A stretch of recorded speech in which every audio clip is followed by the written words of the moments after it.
아시아에 있는 모든 사람이 나를 버린 이 일을 내가 안 하니 그 중에는 부겔로와 흐무게네도 있느니라. 원하건대 주께서 오네시보로의 집에 긍휼을 베푸시옵소서. 그가 나를 자주 격려해주고 내가 사슬에 매인 것을 부끄러워하지 아니하고 로마에 있을 때에 나를 부지런히 찾아와 만났음이라. 원하건대 주께서 그로 하여금 그날의 주의 긍휼을 잊게 하여 주옵소서. 또 그가 에베소에서 많이 봉사한 것을 내가 잘 아느니라. 아멘.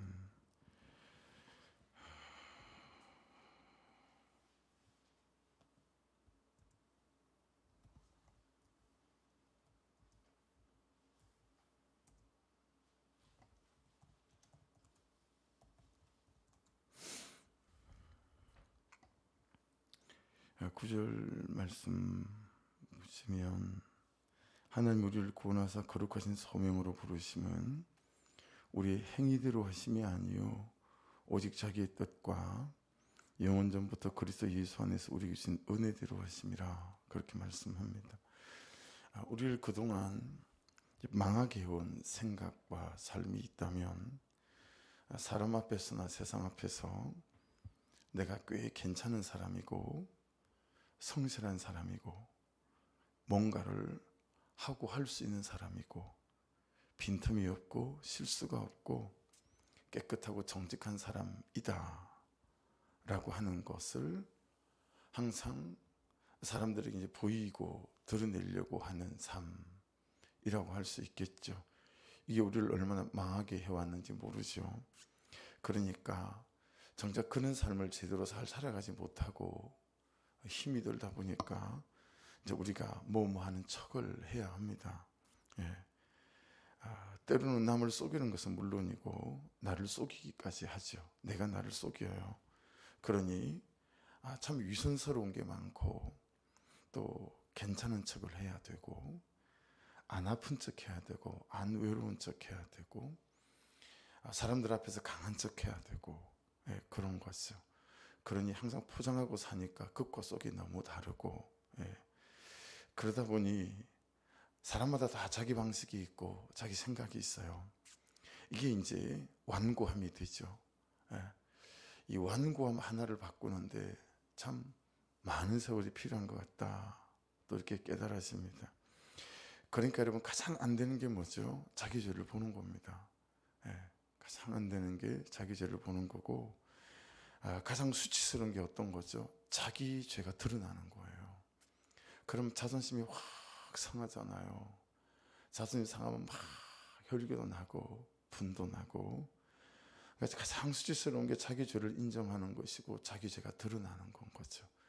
왜냐하면 그러면 내가 다 그냥 부정당하는 것 같아요. 그냥 다른 사람한테 발가벗긴 것 같고, 예, 잘 속여왔는데, 잘 감추고 왔는데, 그냥 어느 때 이게 그냥 확 드러나고 나면, 예, 자존심도 짓밟힌 것 같고 참 마음이 어려워지죠. 예, 여러분, 죄를 좀 인정하면서 사시니까 어떠세요? 큐티하면서 죄를 좀 인정하면서 이렇게 살아가다 보면 여러분, 어느 때는 되게 민감해져요. 또 예민해집니다. 옛날 같으면 그냥 그분의 말이 걸을 수 있는 말이에요. 또 나를 향한 그분의 태도, 옛날 같으면 그냥 쑥 지나갈 수 있는 그런 태도 같은 것들이에요. 그런데 여러분, 자꾸 제가 죄를 인정하고 내 죄를, 또 내 죄를 드러내고 그런 삶을 살다 보면요, 은근히 그런 생각이 찾아올 때가 있습니다. 내가 우습나? 나를 무시하나? 왜냐하면 계속 내 죄를 노출하고 내 죄를 인정하고 이제 이것들이 우리 가운데 있다 보면 이제 다른 사람의 그런 어떤 서운한 말, 그냥 평소처럼 똑같은 말이에요. 근데 이제 내가 은혜가 없이 내 연약함 속에 있게 되다 보면, 예, 내가 죄를 인정하는 이 삶만큼 내 안에 은혜로 부유하지 못하면 다른 사람의 그 평범한 또 평범한 태도들이 은근히 나를 무시하는 것처럼 느껴질 때가 있다 라고 하는 거죠. 이것들이 우리에게는 되게 주요한 그런 싸움이 될 수도 있겠다 싶어요. 그래서 오늘 13절 말씀을 보십시오. 너는 그리스도 예수 안에 있는 믿음과 사랑으로서 내게 들은 바 바른 말을 본받아 지키고.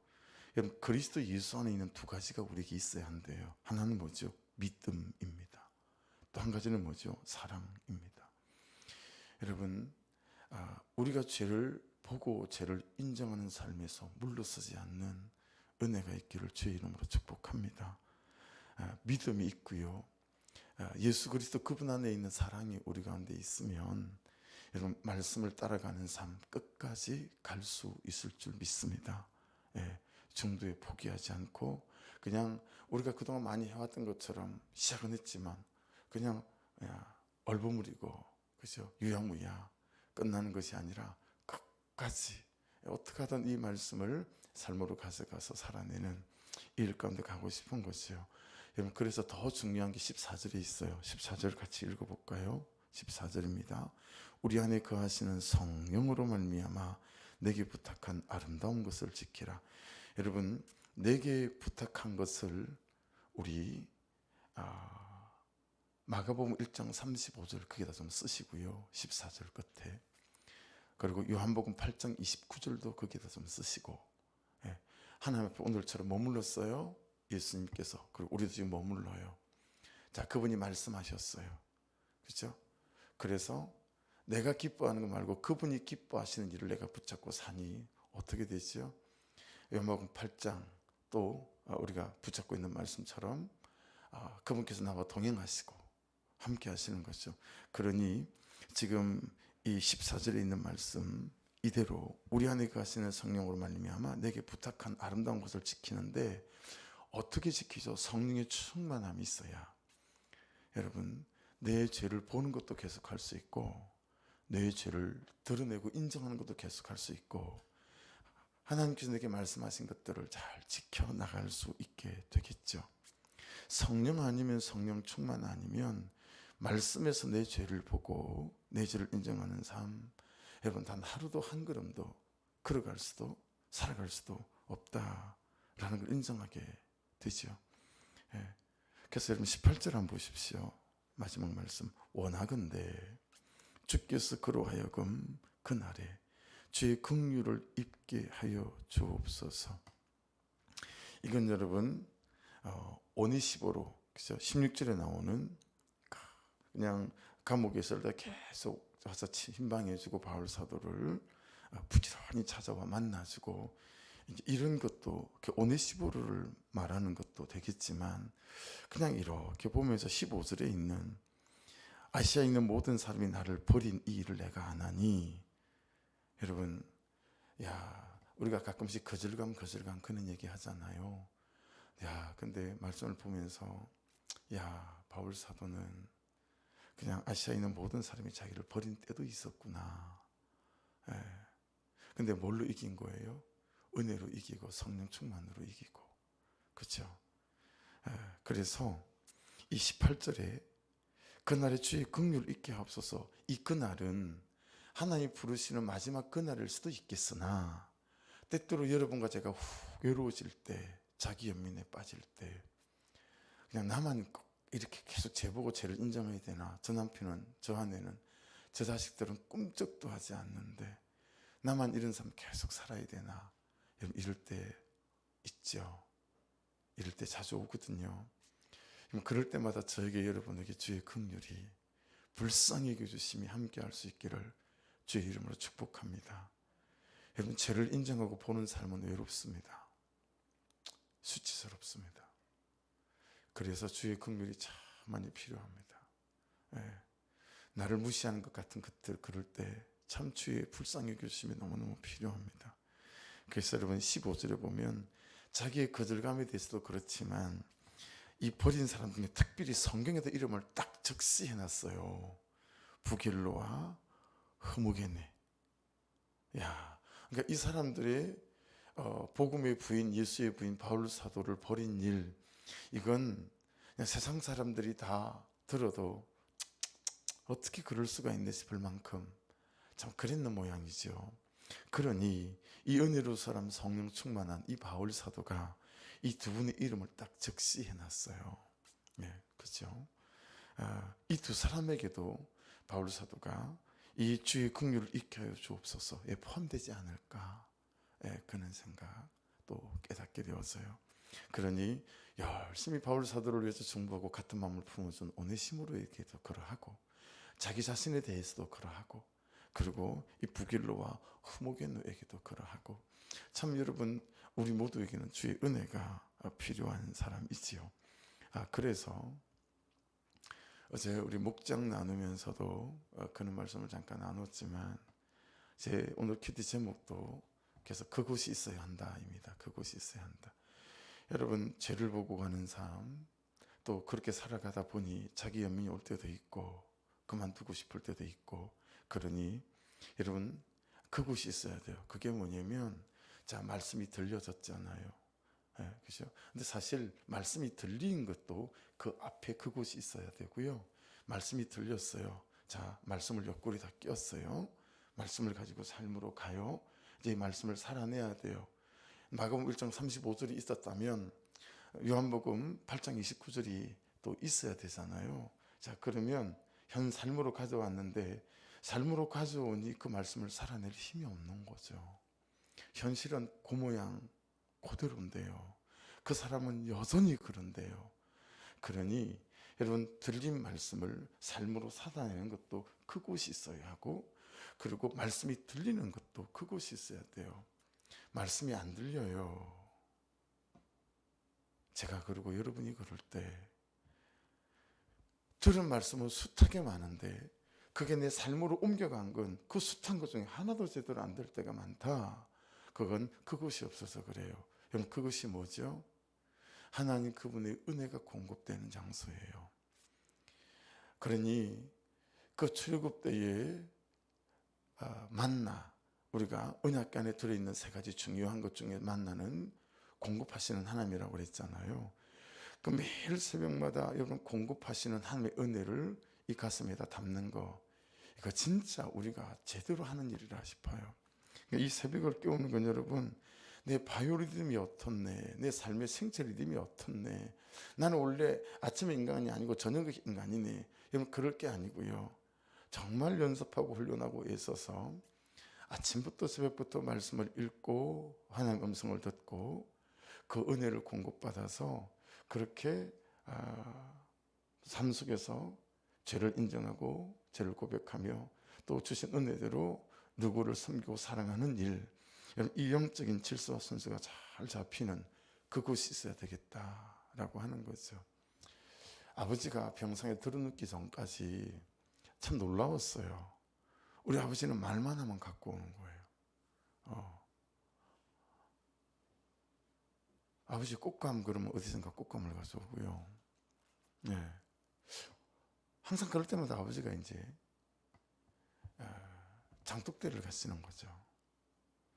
여러분, 시골의 장독대는 요만 장독대가 똑같이 생겼잖아요.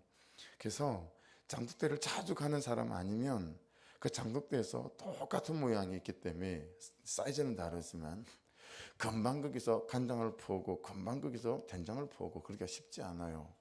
터오라 그러면 요거 열었다가 저거 열었다가 저거 열었다가 막 그러거든요. 그래서 두세 개 열어보고 이거네 뜨간단 말이에요. 저 같은 경우에는 아버지가 심부름을 시키면 제 키보다 큰 장독대들도 간장독은 제 키보다 크잖아요. 장독대가 어릴 때니까.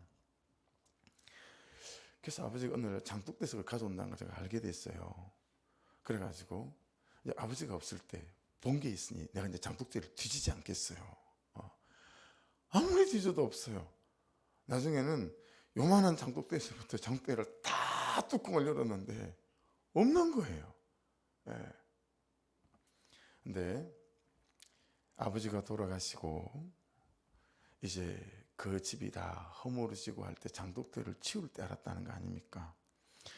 아버지가요, 아무도 모르게 막내한테 준 거라고. 이제 다른 애들이 먹으면 안 되니까 장독대, 이 장독 놓은 그 밑에 땅을 파가지고 다 흙이니까 그 안에다 장독을 하나 묻어놓고요, 그 위에다 돌을 하나를 놓고 장독대를 놔놓은 거예요. 그러니까 누가 알겠어요? 아버지만 알지. 그러니까 거기서 이 막내가, 눈에 넣어도 안 아픈 이 막내가 달라 그러면 그 열어서 꺼내서 주는 거예요. 말씀을 묵상하다가 그게 깨달아지고 보이는 거 있죠. 여러분만 아는 하나님 그분으로부터 은혜를 공급받는 그 장소가 있어야 돼요. 예, 그 비밀한 시간, 그 비밀한 장소. 예, 그래서 그 은혜가 그곳이 없으면 가지고 온 삶을 여러분 살아내기 어려워요. 여러분 담배 피는 남자들이 정말 손석희 씨를 존경하거든요. 왜 담배 피는 남자들이 손석희 씨를 존경하는 줄 아세요? 여러분 손석희 씨는 딱 하루에 담배를 한 개만 핀다고 합니다. 그분이 캐톨릭 신자거든요.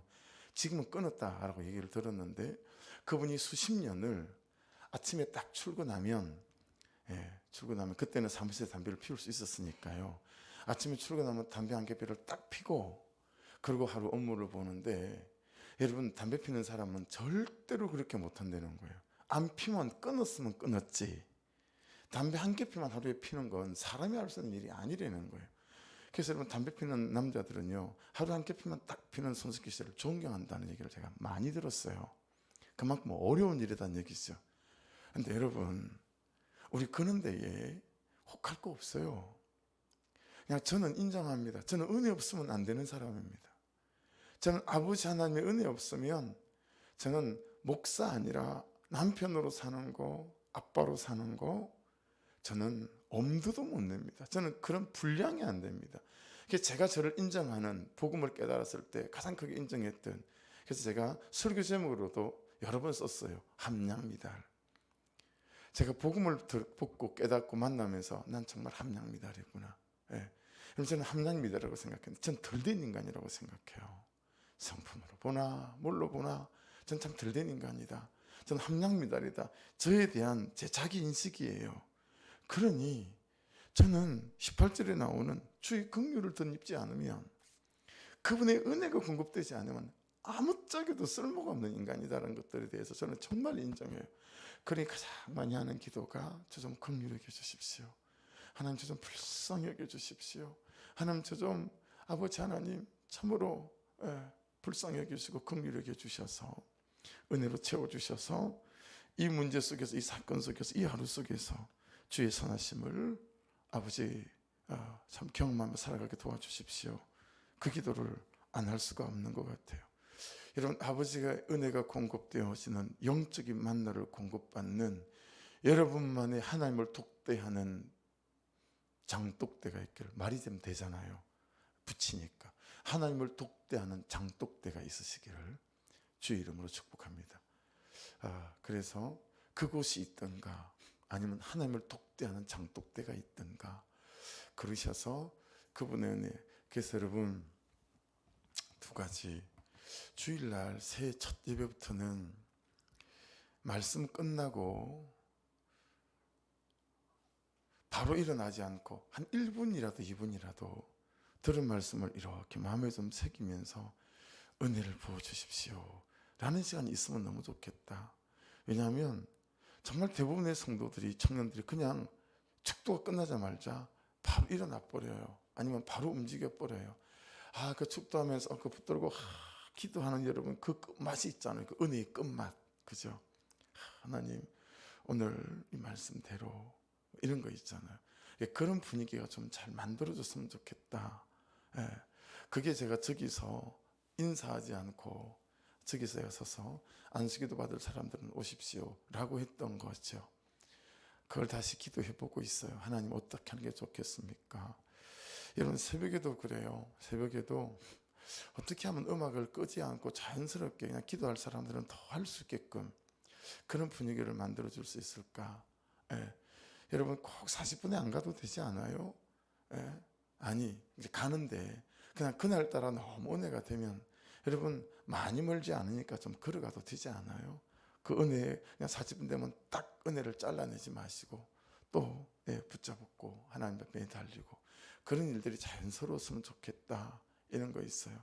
그래서 그냥 기도할 사람들은 자연스럽게 이어서 그냥 그 분위기로 갈 수 있도록 그냥 찬양 그대로 틀어놓고 제가 갔다 와서 뭐 찬양이 끄면 되는 거니까요. 은혜 받는 게 중요한 거니까 교회 구석구석 예배 시간 안에 또 목장 안에서 그렇게 자연스럽게 은혜를 공급받을 수 있는 이 하나님을 독대할 수 있는 장독대를 어떻게 만들어갈 수 있을까? 이것들이 또 이렇게 묵상하면서 깨달아지는 부분들이 있는 것 같습니다. 여러분, 우리가 끊임없이 말씀을 삶으로 가져가서 들린 말씀이 사라지고 또 살아내는 것에 마음과 삶을 드리고 있지만, 이것이 절대로 여러분이 또 제가 내 힘으로 내 의를 이루겠다는 이런 교만함이나 도전이 되지 않기를 주의 이름으로 축복합니다. 그래서 9절을 보십시오. 우리의 부르심은 우리의 행위대로 하심이 아니래요. 하나님이 우리를 구원하사 거룩하신 소명으로 부르심은 우리 행위대로 하심이 아니고 뭐죠? 오직 자기의 뜻이 있대요. 여러분, 분명합니다. 여러분을 향한 하나님의 뜻이 있습니다. 아멘. 그리고 제 아들을 위한, 제 딸을 위한, 여러분의 남편을 위한 하나님의 뜻이 있는 줄로 믿습니다. 그러니 은혜로 우리가 견디고 또 은혜로 바라보고 하는 거죠. 또 하나가 뭐예요? 영원 전부터 그리스도 예수 안에서 우리에게 주신 은혜대로 하심이라. 할렐루야. 여러분, 우리에게는 하나님 그분의 계획하심이 있고 또 우리에게는 은혜가 있습니다. 나에게는 쏟아부을 만한 충분하고 넉넉한 분량에 하나님이 예비해 놓으신 은혜가 있는 줄로 믿습니다. 그 은혜를 구해서 그 은혜를 받아 살아갈 수 있는 저와 여러분 될 수 있기를 주의 이름으로 축복합니다. 다 준비해 놓으셨다니까요. 그 뜻 알고 그 계획 알고 또 그 은혜 공급받아서, 그죠? 여러분, 하나님이 그리 하시기로 하신 거예요. 그렇죠? 그러니 하나님이 그렇게 우리를 만들어 가실 줄로 믿습니다. 하나님이 그렇게 우리를 세워 가실 줄을 믿습니다. 아멘입니다. 그래서 무엇보다 가장 큰 것은 은혜다. 또다시 깨닫습니다.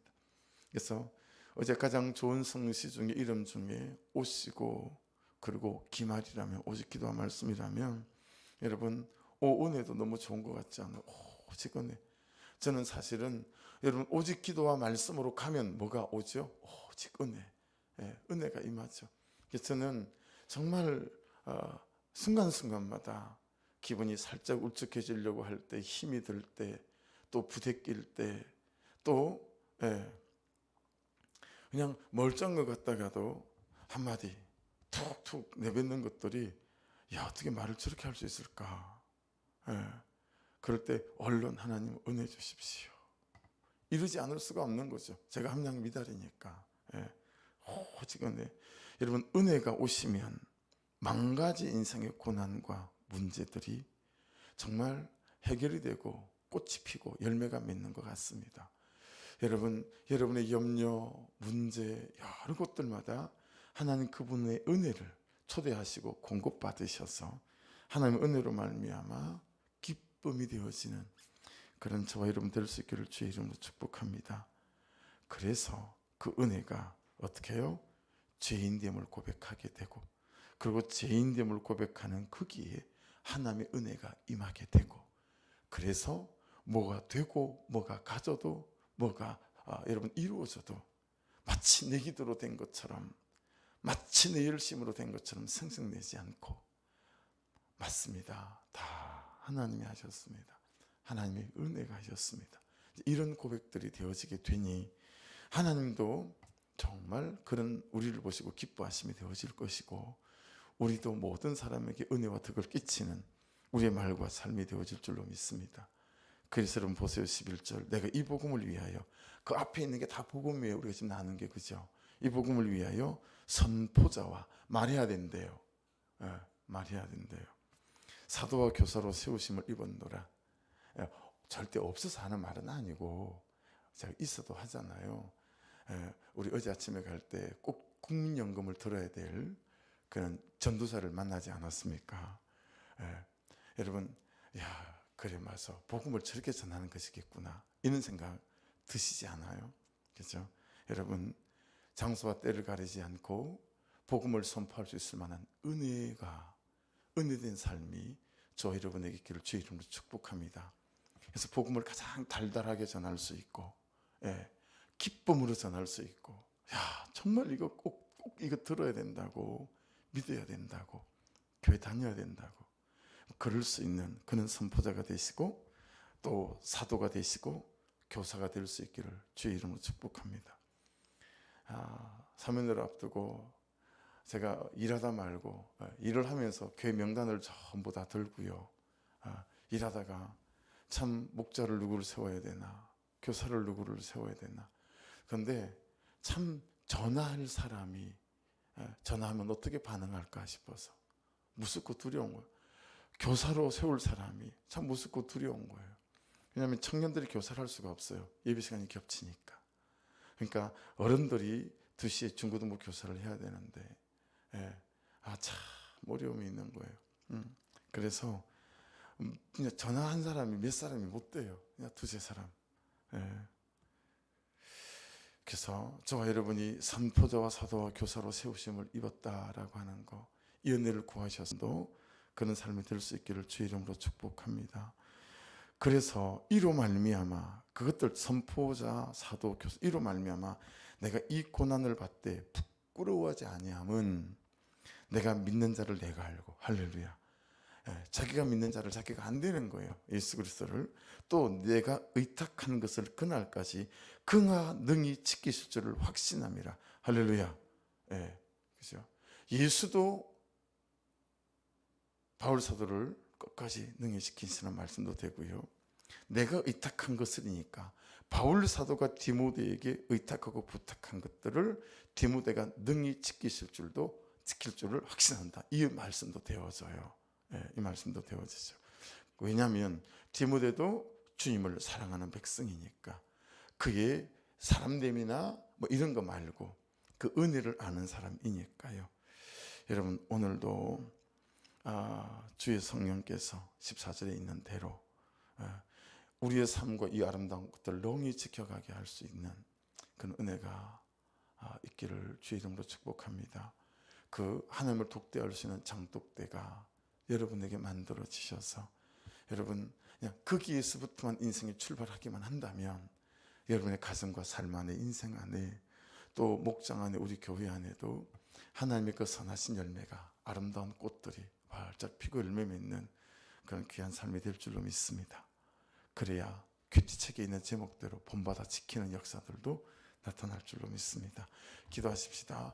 하나님, 순간마다 날마다 하나님을 독대할 수 있는 그런 장독대가 있게 도와주셔서 거기서 공급되어지는 은혜로 말미암아 오늘도 말씀 안에서 내 죄를 보는 것과 내 죄를 인정하는 것이 수치가 아니라 그것이 참 이 복음을 선포하고 이 복음을 나누어내는 가장 아름다운 사도요 교사로 세우심을 입은 하나님 그런 본분이고 사명인 줄 깨닫고 감격으로 살아가는 인생 되게 하옵소서. 말씀 붙잡고 기도하시고요. 몸이 아픈 분들을 위해서 기도해 주시고, 그리고 오늘 닭이 오전에 올 거예요.